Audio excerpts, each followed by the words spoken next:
¿Quién es Jesús? Hay una pregunta que a lo largo de la historia todas las personas en algún momento se lo han preguntado. Nosotros podríamos responder a esa pregunta desde nosotros mismos, imaginándonos quién es Él, quizás usando algunos elementos de personas que nos han contado quién es Jesús, pero llegaríamos a fabricarnos un Jesús tan parecido a nosotros, que ya no sería Jesús verdadero. La otra opción que tenemos es ver en las Escrituras, en la palabra de Dios, quién es el Señor Jesús. Y este pasaje que estamos examinando, el de Lucas 4, es el mismo Señor, diciendo por qué Él ha venido. Y nosotros sabemos que en las actividades que las personas desarrollan también se ve parte de su ser. Y Él va a hablar acá de por qué Él viene, cuál es su misión.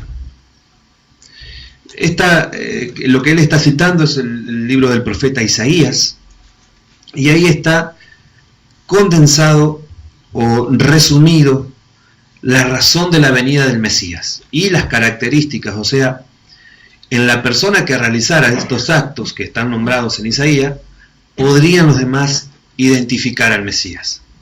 Y el Señor Jesús ese día se identifica plenamente con el Mesías.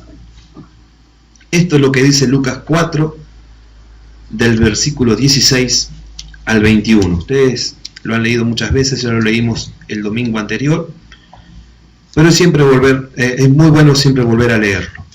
Dice así: Jesús vino a Nazaret, donde se había criado, y en el día de reposo entró en la sinagoga, conforme a su costumbre, y se levantó a leer. Y se le dio el libro del profeta Isaías, y habiendo abierto el libro, halló el lugar donde estaba escrito: El Espíritu del Señor está sobre mí, por cuanto me ha ungido para dar buenas nuevas a los pobres. Me ha enviado a sanar a los quebrantados de corazón, a pregonar libertad a los cautivos y vista a los ciegos, a poner en libertad a los oprimidos, a predicar el año agradable del Señor. Y enrollado el libro lo dio al ministro y se sentó. Y los ojos de todos en la sinagoga estaban fijos en él. Y comenzó a decirles: Hoy se ha cumplido esta escritura delante de vosotros. La otra vez que estuvimos internándonos un poco en este texto, habíamos visto los dos primeros puntos que tenían que ver con dar buenas nuevas a los pobres y sanar los quebrantados de corazón. Hoy quisiéramos ver pregonar libertad a los cautivos y vista a los ciegos. Voy a unir estos dos puntos y vamos a estar hablando casi indistintamente de la cautividad y la ceguera. Entonces lo que el Señor Jesús viene a hacer es pregonar libertad a los cautivos y dar vista a los ciegos. Alguno pudiera preguntarse cómo es que se llega a ser cautivo o ciego. Nosotros como cristianos decimos que la pregunta esa no es válida, que debiera ser de otra forma formulada. ¿Cómo es que una persona deja de ser cautivo o ciego? Porque nosotros sabemos que la condición natural en la que los hombres nacemos es esa condición de cautividad y de ceguera espiritual. Y que el único que puede liberarnos de esa condición natural es el Señor Jesucristo. La ceguera, nosotros podemos recordar personas en la Biblia. Por ejemplo, me acuerdo en este momento de Bartimeo, ustedes lo recordarán, clamando por misericordia, y el Señor lo sana de esa ceguera física que tenía.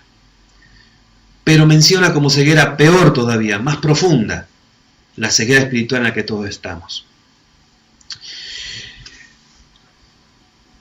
Hay una cuestión muy interesante con lo simbólico de la ceguera, es que en una ocasión el Señor está sanando a algunas personas y hay un grupo de personas que no quiere dejar esa ceguera.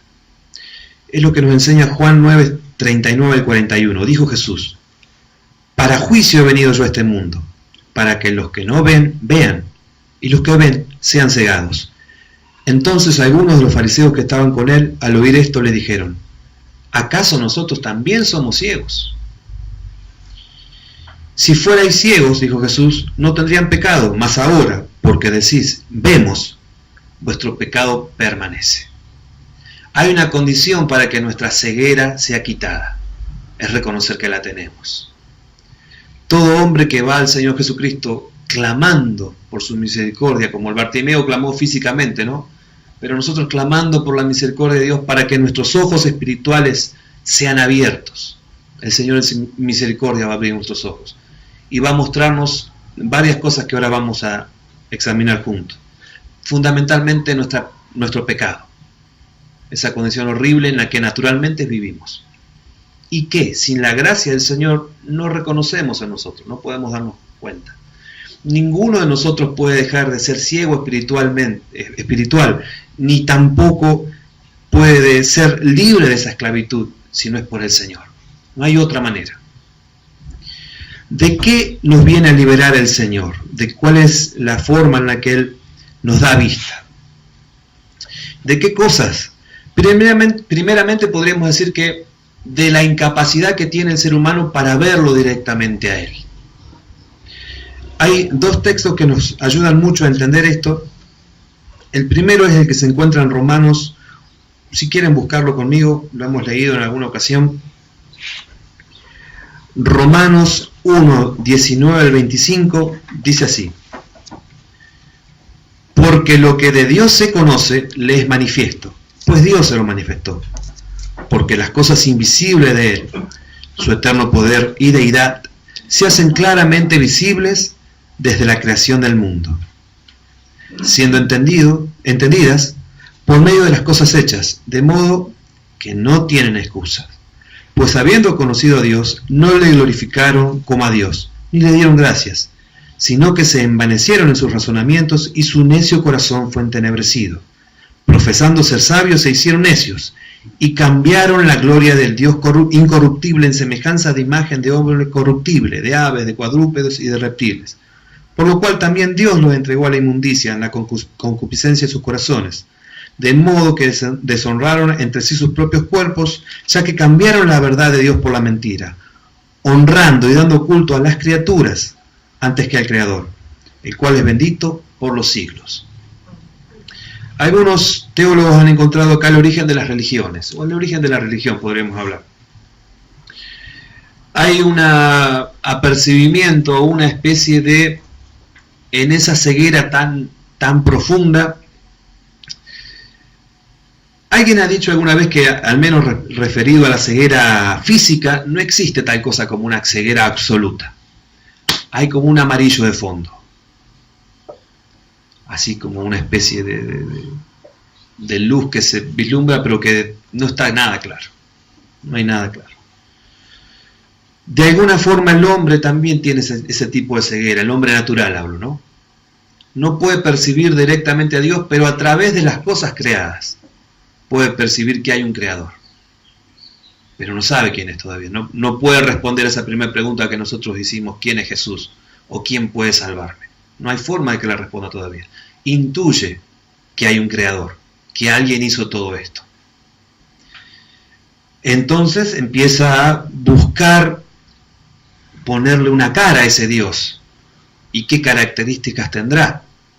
Y termina teniendo las características de ese propio pueblo, con una cara parecida a la de una de las personas de ese pueblo, o a la de un animal que en esa región habite. Si es una persona o un pueblo que le tiene miedo a los rayos o que viva de la caza y la pesca, capaz que el dios de ellos va a ser un río porque es el que le provee el alimento. Es lo que dice acá. De las cosas creadas, ellos hacen un dios. También nos puede pasar a nosotros que de las cosas que existen hagamos un dios. De las cosas creadas, ¿no? Pero la palabra del Señor nos enseña en todo tiempo que al único que debemos adorar es al Creador. No a nada creado por el Creador, sino al Creador directamente. El tema es que el hombre naturalmente no puede conocer a ese Creador. Es necesario que ese Creador se revele en mayor profundidad a su criatura.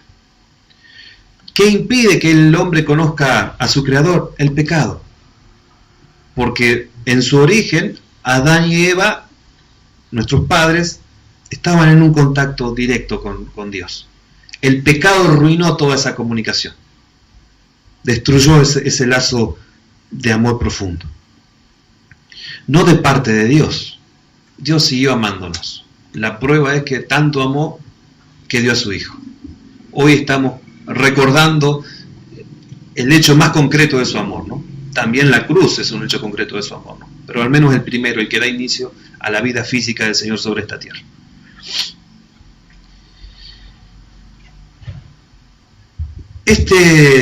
Esta forma en la que Dios se revela para todas las personas se ha llamado como revelación general. Es una forma en la que todo el mundo tiene acceso o puede de alguna forma intuir, verificar que existe un ser que creó todo esto. Pero no alcanza para ser salva la persona. Hay otro pasaje que nos acerca más todavía. Es el que está en Hebreos 1, en los 2 primeros versículos. Y dice así: Dios, habiendo hablado muchas veces y de muchas maneras en otros tiempos a los padres por los profetas, en estos postreros días nos ha hablado por el Hijo, este que viene a nacer, a quien constituyó heredero de todo y por quien asimismo hizo el universo.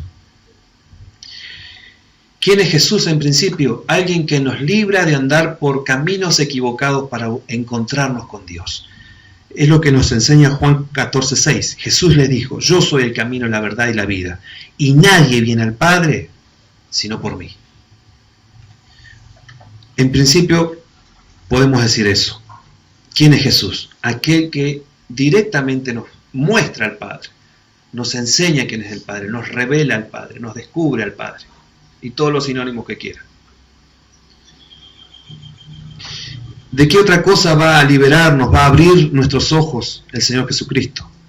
De nuestra incapacidad de ver el pecado. No lo podemos ver a Dios directamente por el pecado, pero a veces no podemos ni ver el propio pecado que tenemos. Alguien usó la comparación, ya creo que es una comparación clásica, del pez que está en el agua y que no sabe que está en el agua. Como nosotros tampoco nos damos cuenta la mayor parte del tiempo hasta que nos ponemos a pensar de que estamos en el aire. O sea, de que hay aire rodeándonos. Somos conscientes de que hay pecado todavía en nuestra vida. Hay pecado todavía en nuestra vida. El Señor ha comenzado una obra de limpieza en nuestra vida del pecado. Está quitándolo de a poco. Pero todavía queda. Todavía queda. El Señor sigue haciendo su obra. Hay un dicho que ustedes seguramente conocerán, que es el que no hay peor ciego que el que no quiere ver. Lamentablemente para el hombre, aún queriendo ver ese pecado, no lo puede ver, sino es por la obra iluminadora del Espíritu Santo. A los fariseos, el Señor Jesús les dice: ustedes creen que ven. El pasaje que leíamos recién, ¿no? Ustedes están seguros de que están viendo el pecado. Y es muy probable que vieran el pecado los fariseos, pero los otros, no sé si les pasó a ustedes alguna vez, de ver pero con absoluta claridad el pecado en los otros. Pero nosotros, ¿cómo vemos el pecado? Lo vemos. La palabra nos enseña que no podemos verlo al nivel de profundidad que debiéramos verlo. Fíjense lo que pasa en nuestra sociedad. Hay una lista enorme en la Biblia de pecados, ¿no?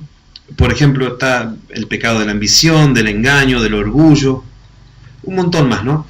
Pero todas estas cosas, hoy en día, alguna vez lo charlábamos con Sebastián, no solamente no se ven como pecados, sino se ven como cosas deseables, como cosas que se aplauden y premian. ¿Cómo me dirá usted? Bueno, por ejemplo, del ambicioso se dice que es una persona que quiere llegar a ser alguien.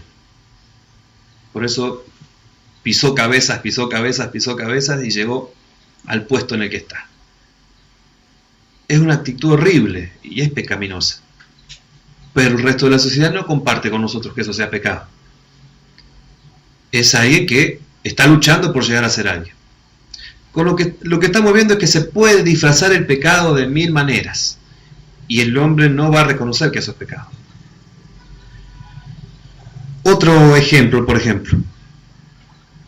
ejemplo, por ejemplo, no es muy bíblico decirlo así, pero bueno. ¿Qué se dice de la mentira? Que es un gran publicista la persona o un gran político, eso que cree usted. ¿Qué se dice, por ejemplo, de alguien que tiene un ego grande, hace un orgullo grande? Que es una persona que tiene carácter, que no se deja pisar por nadie. Pero en realidad tiene un orgullo que aplasta al resto y que no es cristiano. ¿Qué se dice, por ejemplo, de la infidelidad? Bueno, que es condimentar la pareja aburrida y monótona que tenemos.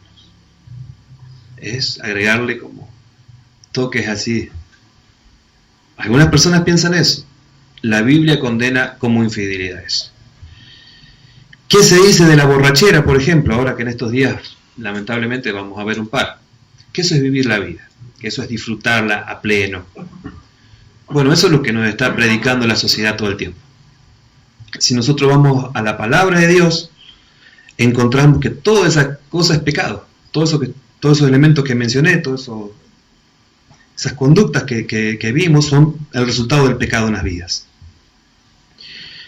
¿De dónde saco yo esto? O ¿de dónde puedo decir yo que esto es pecado? ¿Cómo me doy cuenta qué cosa es pecado y qué no es pecado? Hay dos elementos, miren. En Romanos 7:7 dice, ¿qué diremos pues? ¿La ley es pecado? En ninguna manera. Pero yo no conocí el pecado sino por la ley, porque tampoco conociera la codicia si la ley no dijera no codiciarás. El primer elemento que nos muestra qué cosa es el pecado es la Escritura, la palabra del Señor. Quiero ser bastante gráfico con esto, a ver si me olvidé de traer.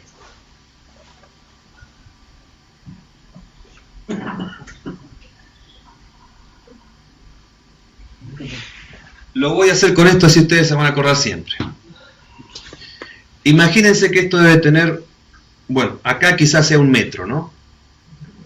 Debe tener 1,30 m este palo. Les cuento a los que están escuchando. Acá donde tengo la mano ahora debe ser 1 metro. Resulta que en Francia existe el patrón del metro, le llaman así. Es el metro original que cuenta con 100 centímetros. Entonces está hecho de un material y está en un museo, ¿no?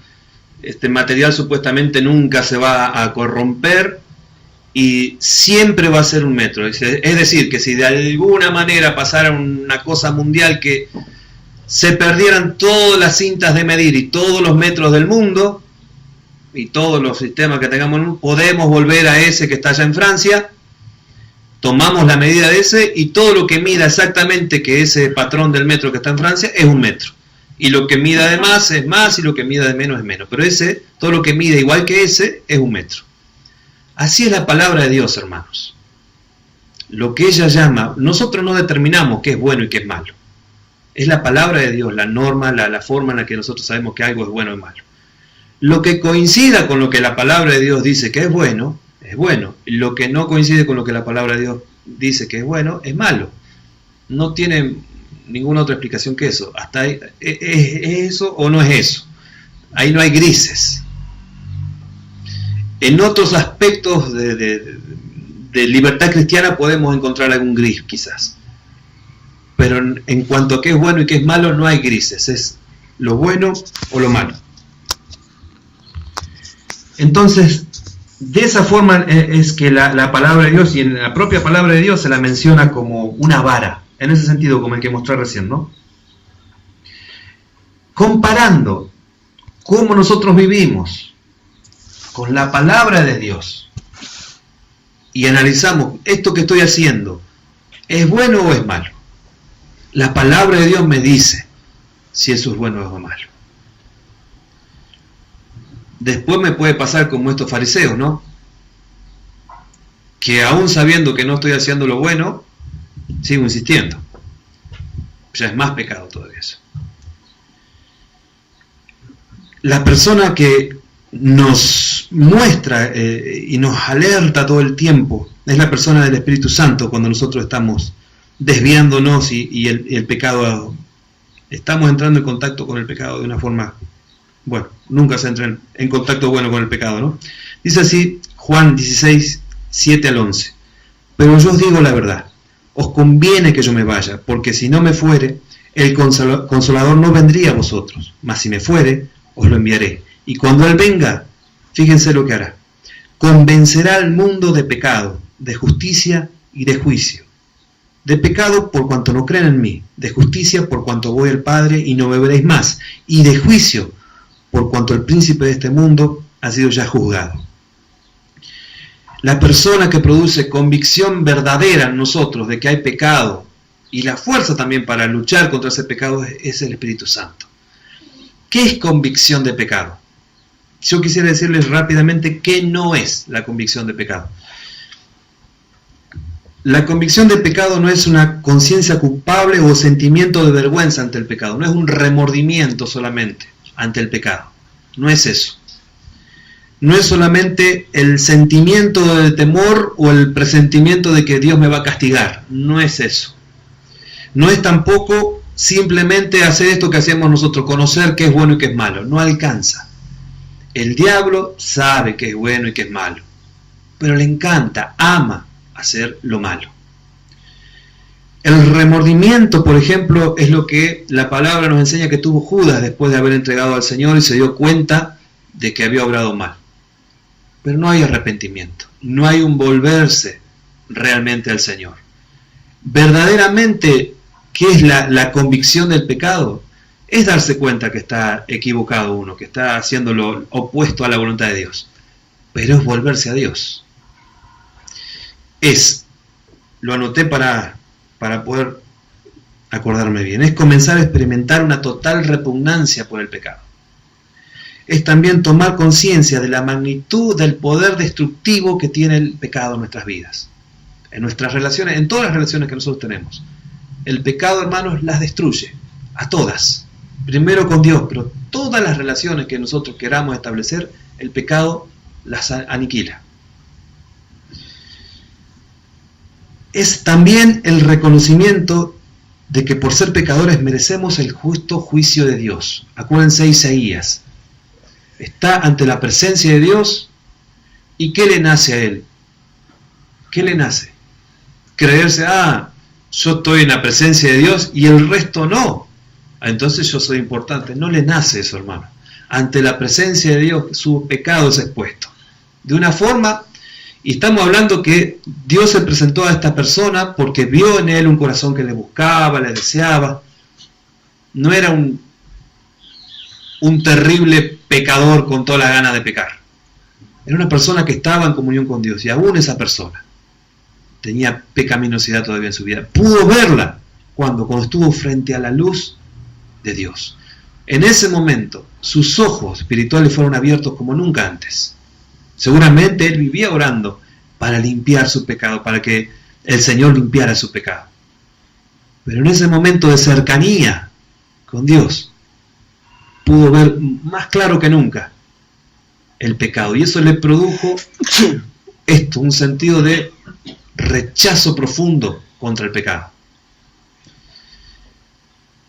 Yo lo escribí así, creo que resume un poco lo que sería la convicción.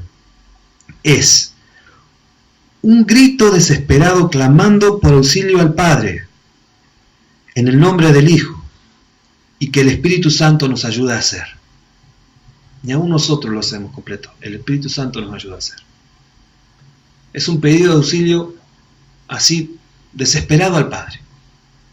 Lo hacemos en el nombre del Hijo, y es el Espíritu Santo que nos ayuda a hacerlo. ¿De qué más nos salva? ¿De qué más nos abre los ojos el Señor y nos muestra que estamos ciegos todavía? De todos nuestros intentos de autojustificarnos ante el Señor. Hay un tema muy lindo para desarrollar.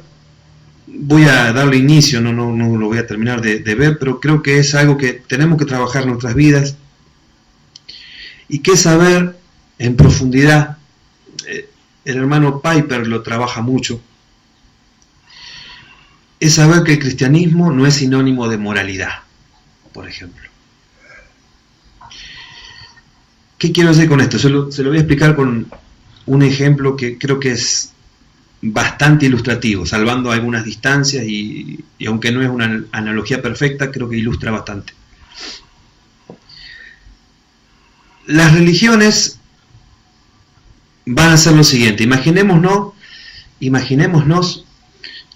un pozo de agua. ¿Se lo están imaginando? Un pozo de agua, ¿sí? Es de donde obtenemos nuestra agua.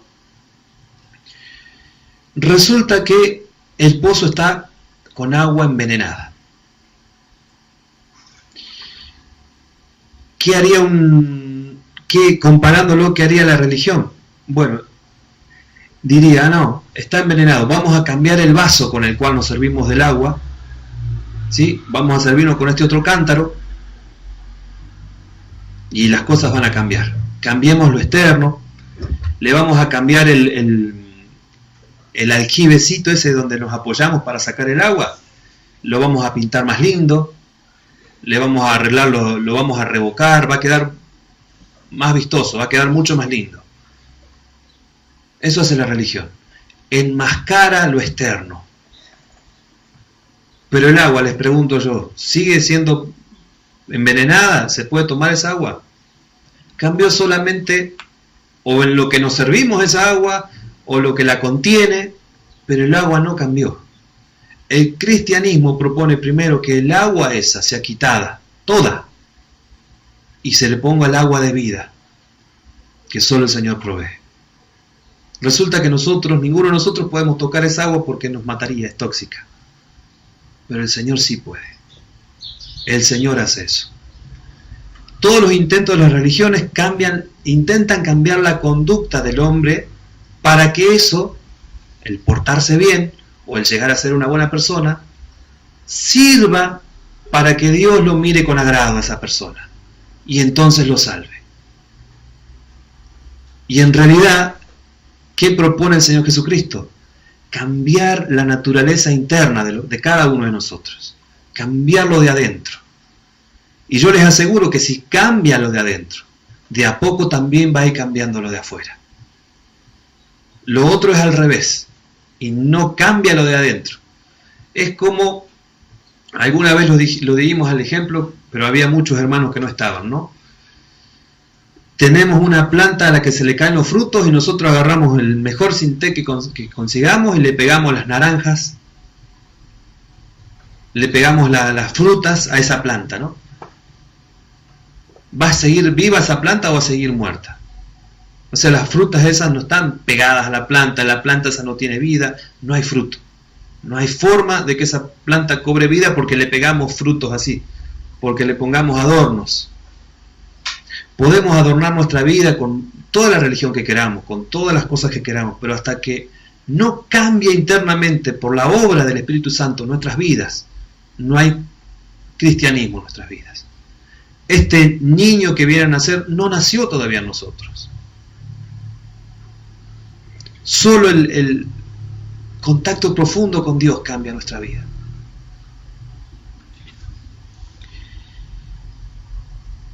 Entonces la meta del cristianismo no es llegar a ser buenas personas, primero, sino volvernos a Dios. Y eso va a transformar nuestra conducta.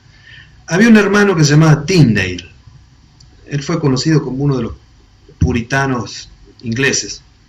Si no me equivoco, fue uno de los hermanos que dentro del Parlamento inglés luchó porque se derogaran un par de leyes que permitían que la gente de color fuera tratada o llevada como esclavo. Ese fue uno de los pioneros en la lucha contra la esclavitud.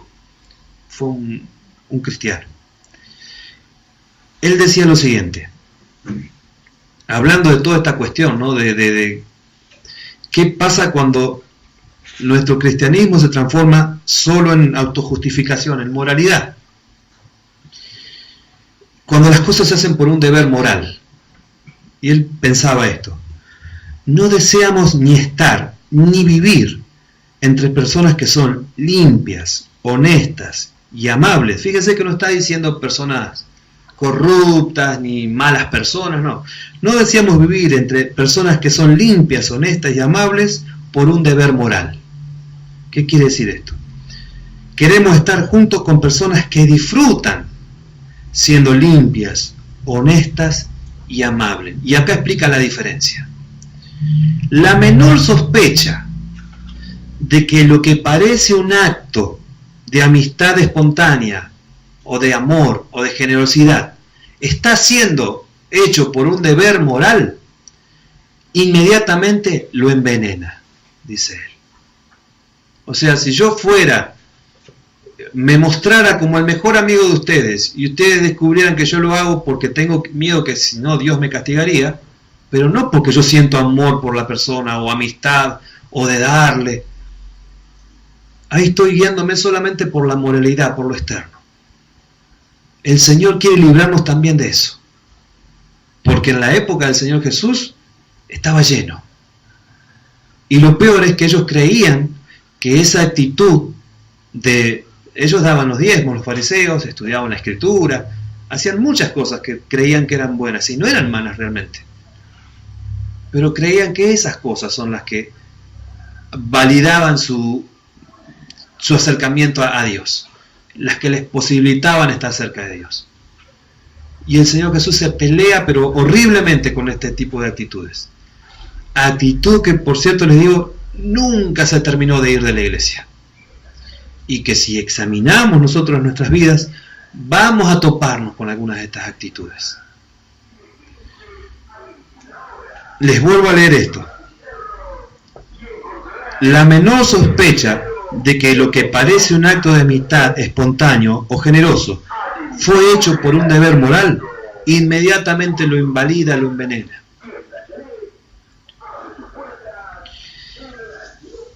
¿Qué debiera ser?